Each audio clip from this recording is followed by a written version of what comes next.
Good morning, Patricia. It's early Hi. on a Sunday morning. You and I are gathered to kind of go a little bit deeper, just the two of us, on what it is we do, because it's kind of it's very nuanced, and both what both of us do, and yet there's tangibleness that we can kind of hold on to and grab a hold of. So one of the things I wanted to talk about today was who who would benefit from our group coaching. Who would benefit from your group coaching, Patricia? Oh, that's my question. Okay. Well, my work is concentrated on awakening and becoming aware of the thoughts that you think that are creating outcomes that you don't want. And those unconscious beliefs, to just be aware of them. So we go down a, a community, our little communities that we've gathered with these groups in highlighting becoming aware, because we are so fixed on changing and what I have to do about it. This is all right. I'm noticing this. What do I have to do about it? And here's the thing: you don't have to do. You just have to notice. Be watchful, and it's really important to allow yourself to be where you are, because you are where you are. You can't be in another place. You have to be where you are and accepting this is where I am. And where am I? I am like, I'm noticing I'm crazy today. My thoughts are going wild. I'm noticing that I'm saying nasty things to myself about myself. That's really interesting. Why would I be doing that? And I don't even have to know why. I just have to notice. So I have to notice. So I call it awakening. We have to, in order to awaken, we have to be where we are. We have to allow ourselves to be where we are. And I think as addicts, we never allow ourselves to be where we are, except when we're totally giving up and have what the hell effect. That's not what I'm talking about. I'm talking about allowing myself, this is where I am. Like I remember last November, we were, starting to really wind up. COVID was getting worse and worse and worse, right, around holidays and all. And there was this election, and there's like, what is happening to my country? What is happening? And I felt very sad. And instead of being upset with myself because I was feeling sad, and I don't like to feel sad because I don't like to feel, I just allowed myself to feel sad. So I was noticing I was feeling really sad. I had a support group, a mastermind group, people on the magic every day you're talking to. And that's where I was. I was sad. I didn't have to do anything about it. I just have to be aware that I was sad, instead of having and starting to become aware of what our mind says to us. Oh my God, da da da da da da. Everyone gets it. I don't get it. I call it terminal uniqueness. We're the ones who don't get it. Everyone else seems to know what they're doing. I don't, unless we want to hook up with people who are also not doing well in a way that enable. I don't want to enable myself to find the people that like, okay, let's go down together. I want to be with people who say, okay, this is where I am. I accept where I am. And I don't know what I need, but I know I can see there's something else. There's something else. I don't want to talk about that. I don't know what it is. I don't have to know what it is. I just have to know I want to be on that trajectory, even if I'm just standing still for now. I don't know if that makes sense, because it's so ethereal. It's so hard to put our Well, and fingers and on it. yeah, and the tangible pieces for me, coming from a perfectionist background. So I started this food plan back in May of 2017 that was basically no sugar, no flour, 3 meals only, and I weigh everything and I don't eat in between. That was a food plan that made sense to me, and it helped me release over 100 pounds. When I got to that sort of middle ground on my weight loss, things started to shift for me, and all sorts of stuff was happening, and I didn't know what it was, but I didn't want to break the rules. I didn't want to lose my A. I didn't want to not be perfect.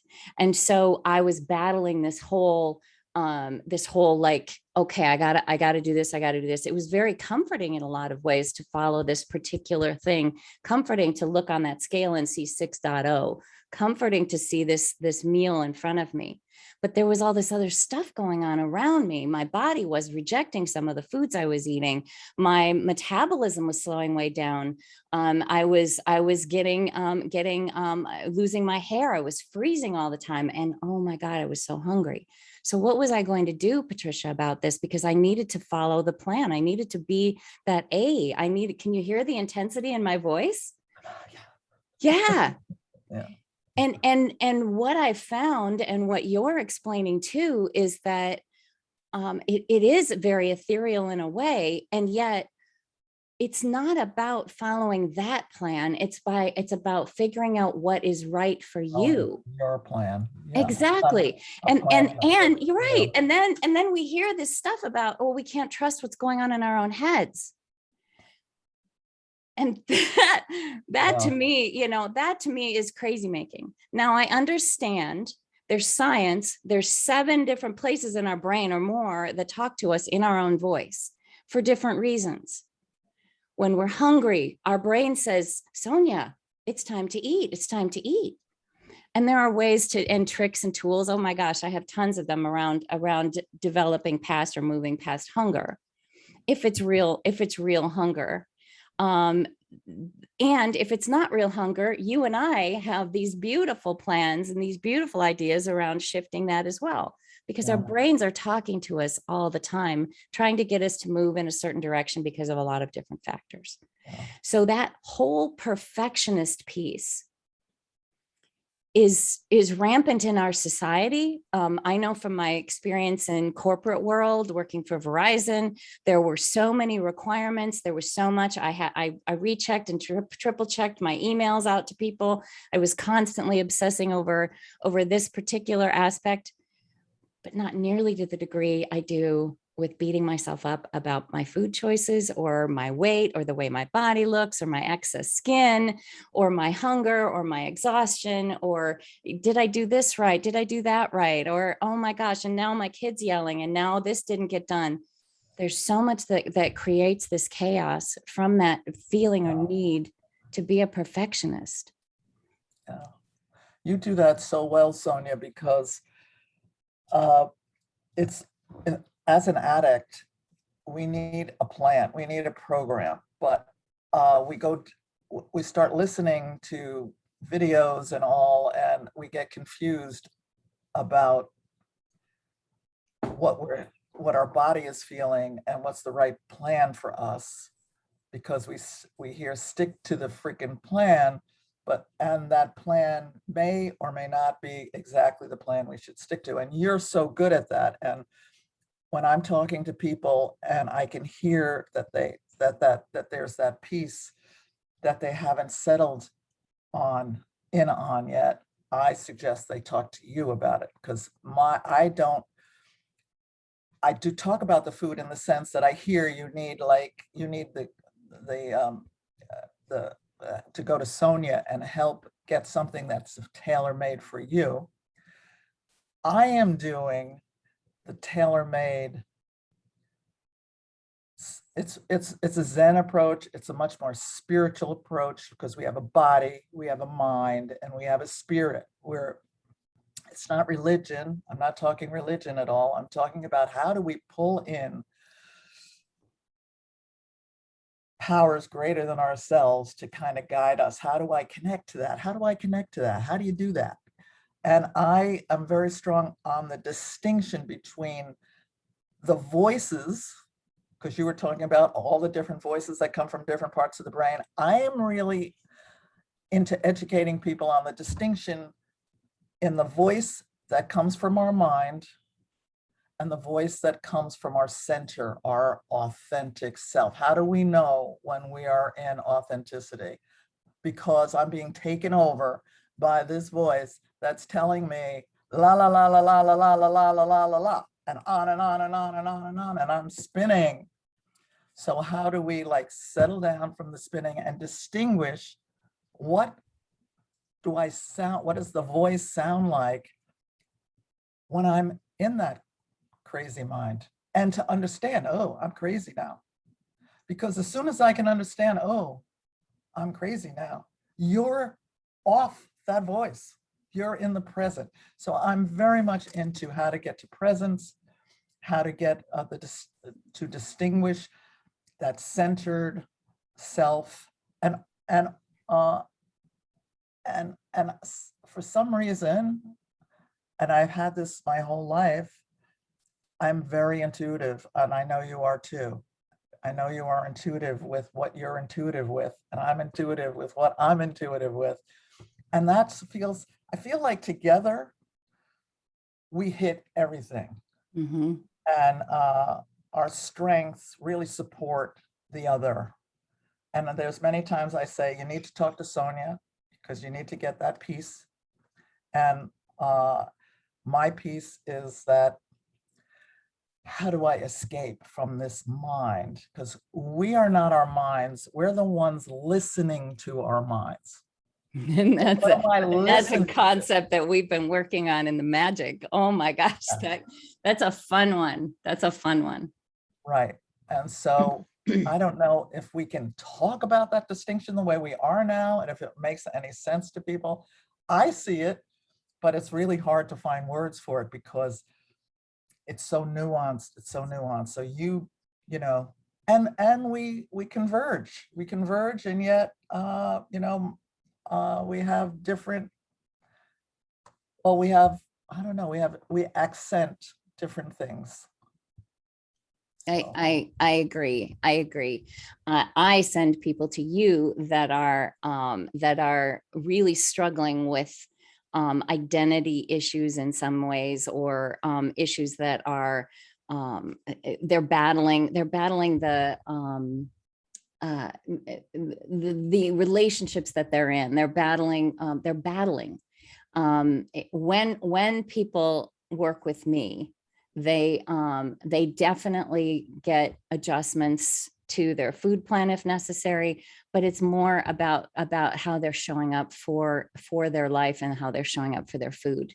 Yes. And yeah, because and this is the nuance. This is the difficulty, in my opinion. To me, it's sort of like you and I help people, pull people to their authentic self so they can look at their stuff in a more in a calmer, clearer, more courageous, the C words. Many of us understand parts language. When you're talking about that voice that they're hearing, in my opinion, there's multiple voices going on, and we're hearing these. It's like having a bunch of ugly roommates sometimes who don't want to shut up.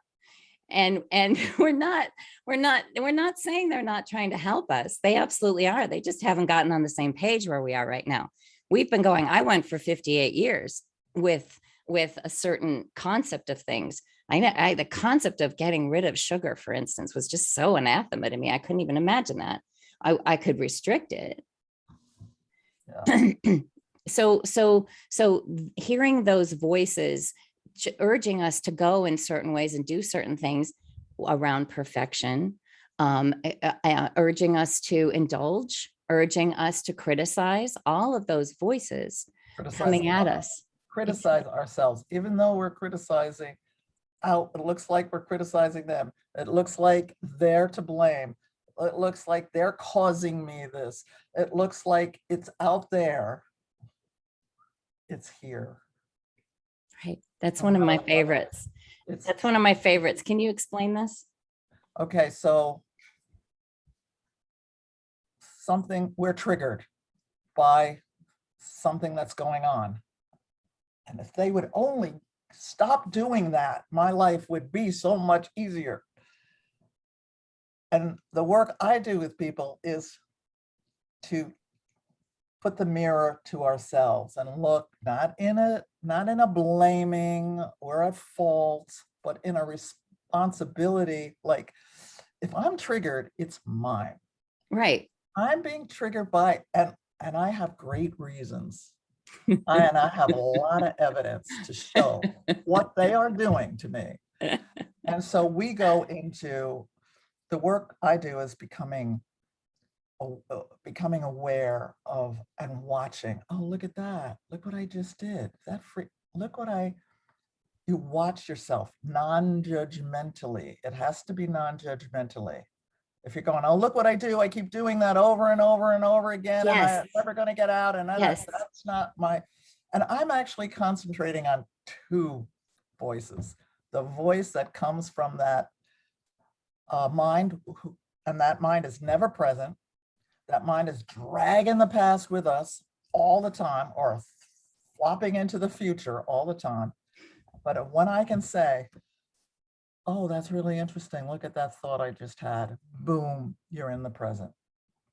And when you're in the present, you have access to a different way of speaking to yourself. Oh, that's really interesting. I'm noticing that. Well, and right. Yes. Sorry, I didn't mean to interrupt you. Okay.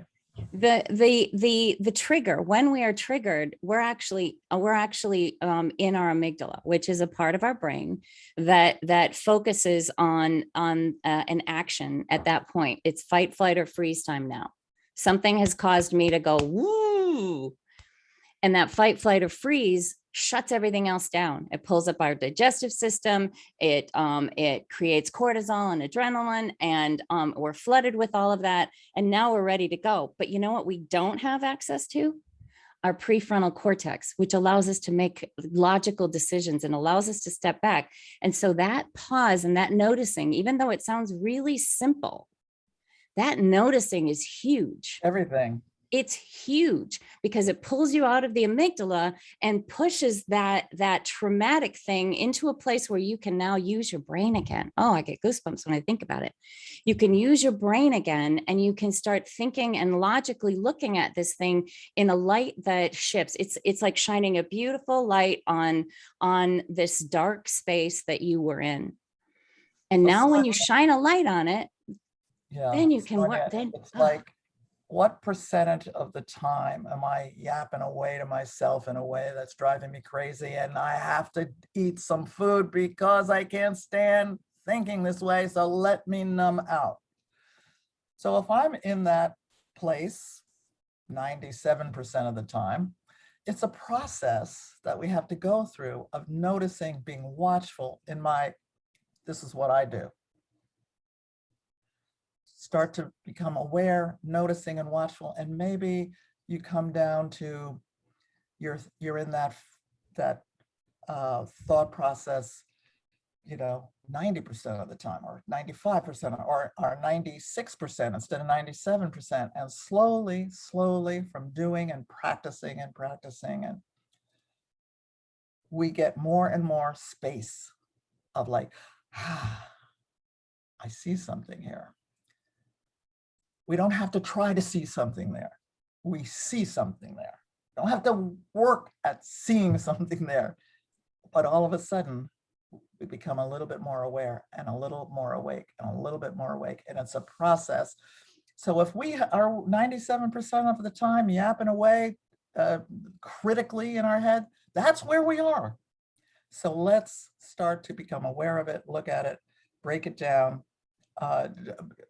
break it down from the sense of just watching it, not working at it, watching it, and little by little seeps in more and more and more space. Are we ever going to be 100%? I think, Sonja, something I really notice with probably everybody, but I certainly notice with us addicts, there's a childish notion that we're going to get it.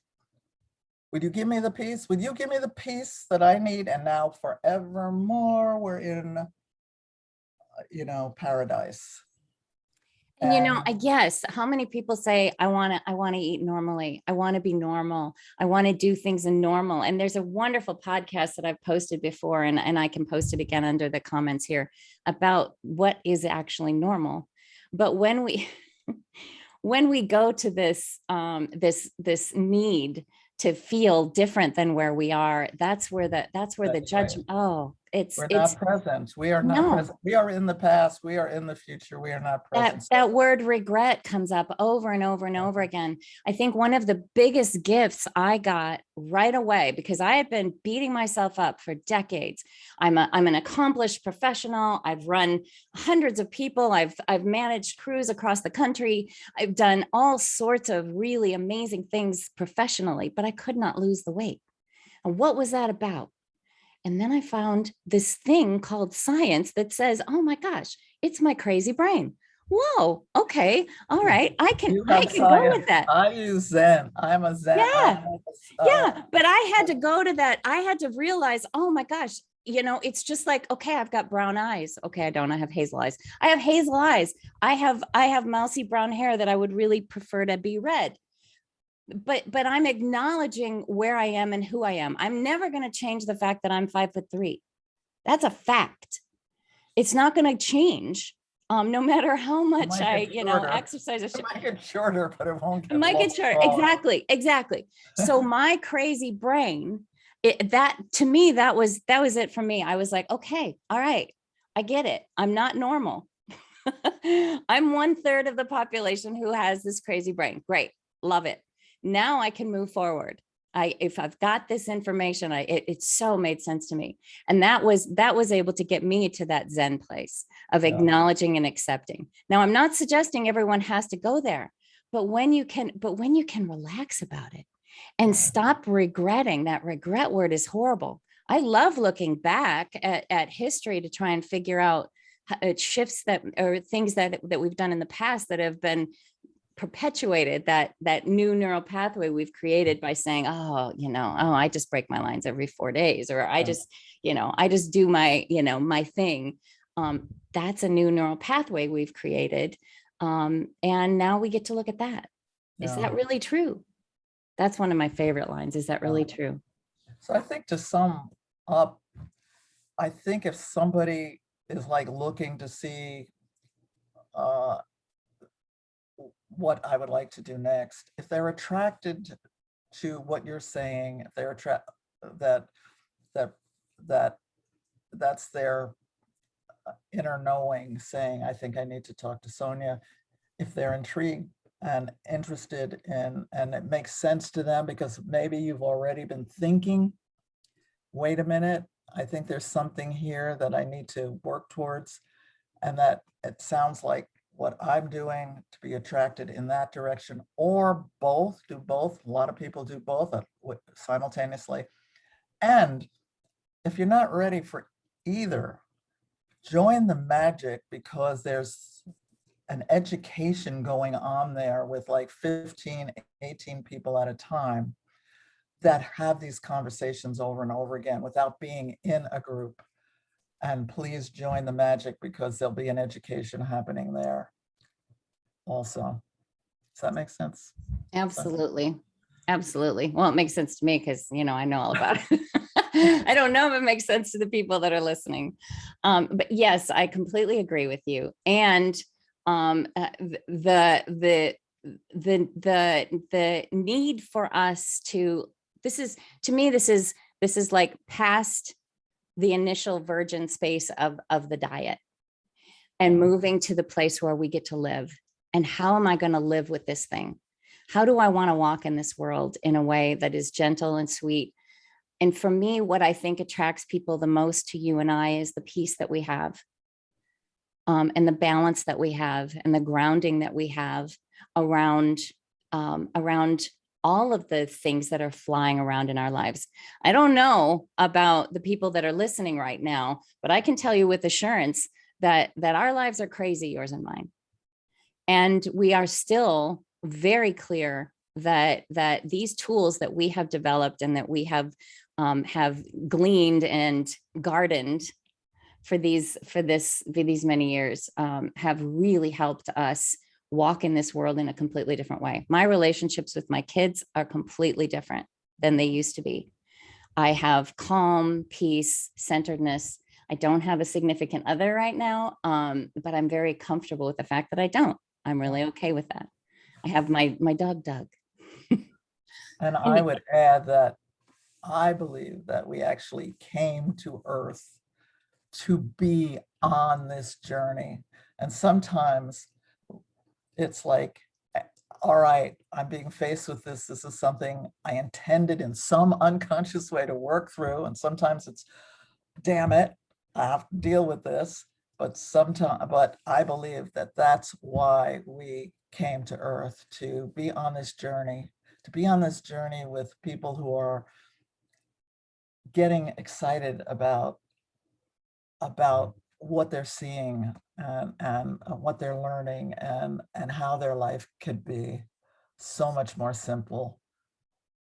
Feeling the full spectrum of emotion. Yes. It can be incredibly scary. I know people that eat when they're too happy. I know people that eat when they're incredibly sad. Even when the sadness thinks, and when it might be, maybe, possibly, could be, maybe sad. Excited is a big one to Yeah. run the food to kind of get back down to earth. It's hard to handle. Mhm. If I believe that we wouldn't be addicts, I mean, let's put it this way. Addicts cannot stand to feel. That's right. That's what we're trying, that's where the food or whatever, fill in the blank, comes in order to stuff it down. So guess what the road is? Learning how to navigate those feelings, and you don't have to do it alone. You can do it. And another thing we haven't really talked about is the smallness of our group. So yeah, the magic is like a slightly larger group, like 18, 15 people. But our groups, I know I'll never, and I know you feel the same way, there's going to be never going to be more than 6 people in a group, because of that intimacy, Mhm. and trust that we learn to build in there. It's a very important piece, and to have support, even if we like, oh, that's the last thing we want to do. Well, and the other, right, the other thing that we deal with this small intimate group, I have a lot of private clients who Right. spend 50 minutes with me one-on-one, going through a lot of different things on a regular basis and making beautiful shifts. In this 90 minutes, it's quite a bit cheaper, and you get to have this full range of coaching. You get to see a variety of things, and people will point out things for themselves that you didn't even realize was a thing, and they're like, oh my gosh, of course, oh wow, I hadn't thought about that. Right. And there's no cross talking. People aren't giving advice. No. That's not happening. It's a coaching session that the person's whatever issue they're dealing with is what, as a coach, we're dealing with and talking about. And there's no like, well, why don't you try this? Or why don't you, there's none of that. That's Right. not what this is about, because I find that very shaming when somebody gives me advice when I'm struggling over something, because I feel ashamed that I didn't, well, I just don't, yeah, that doesn't happen in the groups. Advice giving is a challenging gift to learn, and it's not very easy, and it and it definitely requires requesting. Yeah, requesting. Mhm. I was just gonna say, unless somebody asked for it, Yeah. we don't give advice. Okay. I don't know if that's any clearer, but Well, and I'm not sure it wasn't unclear yesterday. I wanted to give people another moment with you and I. I will post in the comments underneath this the links to a discovery session with you and a discovery session with me. I would love for people to take advantage of that and check into, how this would work specifically for you, because that's what we're talking about: individualized attention in a small group setting. So yes. my And hope is no that people charge. The take advantage of discovery that. session is just a one-on-one, just to see if we're a match. Exactly. Or, maybe I'll guide somebody to you, maybe you'll guide someone to me, maybe I'll guide someone to go to the magic. That's where they are. That's, we take people where they are. Mhm. Absolutely. Thank you, Patricia. Thank you, Have a Sonja. fabulous day. For Thanks for anyone listening, there will be a bonus. We're offering quite a number of bonuses. We've got some really amazing people that want to also provide additional support for these small groups, and they'll be showing up at this afternoon. Look in the events and look for the Zoom link in the events. Okay. Thank you, Patricia. Have a Thank you. fabulous day. I love you dearly. Thank you. You too. Ciao.